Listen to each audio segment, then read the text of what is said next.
Tulsa looks good on you, your one-stop resource for all things Tulsa.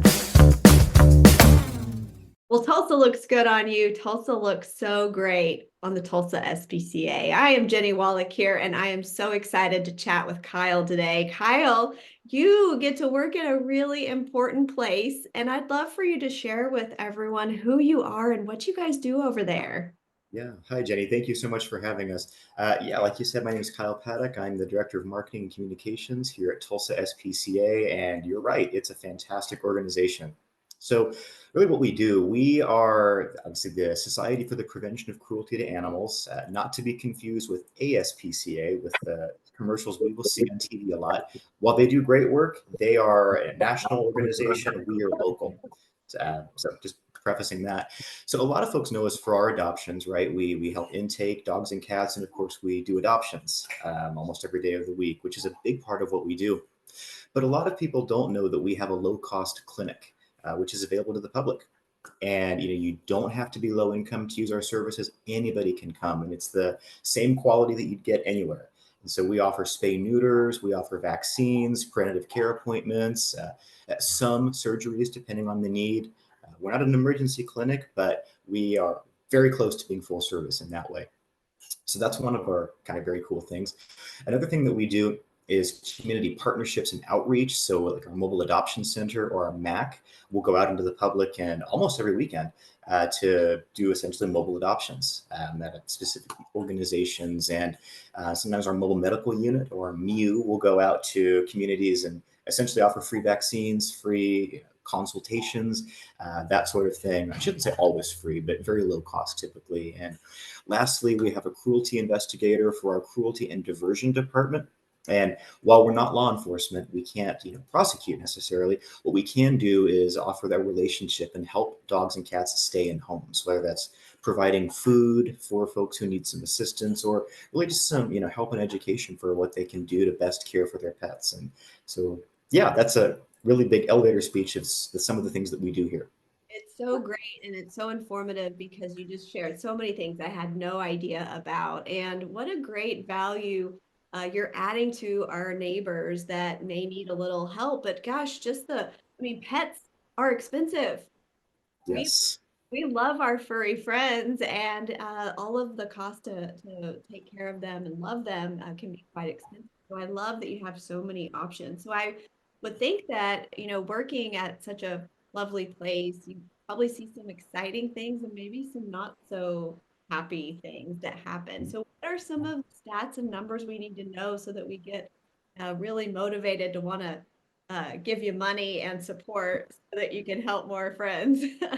Yeah, absolutely. So I think that's a good way to put it. That there's always, of course, a mix of positive and negative that we see. I'm happy to say it's mostly positive, right? We believe that the size of someone's wallet should not determine whether they should have the companionship of a dog or a cat. So we do try to bridge that gap any way that we can.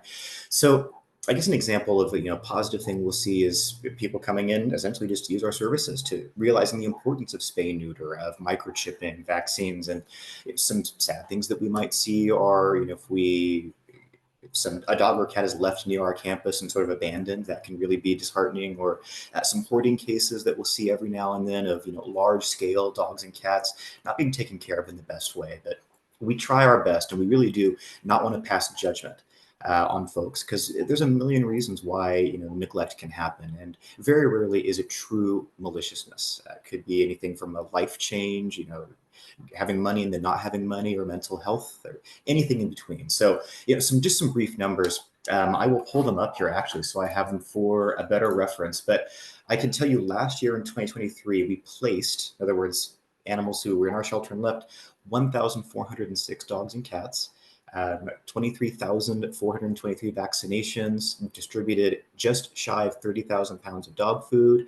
And essentially, those are some highlight numbers that I like. And so, donations in the community, whether it's financial or material, like dog and cat food, bowls, etc., or just time, volunteering, are so vital to what we do in our mission. Well, of course, you can always use those resources. What are, would you recommend just going online and finding a place to donate or coming by and volunteering? What are the best options? Yeah, that's a great question. So I always refer folks to our website, tulsaspca.org, and there's a donate button at the top if you're so inclined to donate, financial resources or even what we call in-kind items like dog food, cat food, leashes, collars, etc. But if you want to volunteer your time, there's an application on there as well to become a volunteer. There's no minimum hour requirements. It's very relaxed, of course, with some training. Or you can even be a foster, which is a big need right now in our community. Uh, some of our dogs and cats are available for living in your home temporarily, right? As we call them, foster. And often what happens is people will foster and then adopt the animal that they have. We call it a foster fail.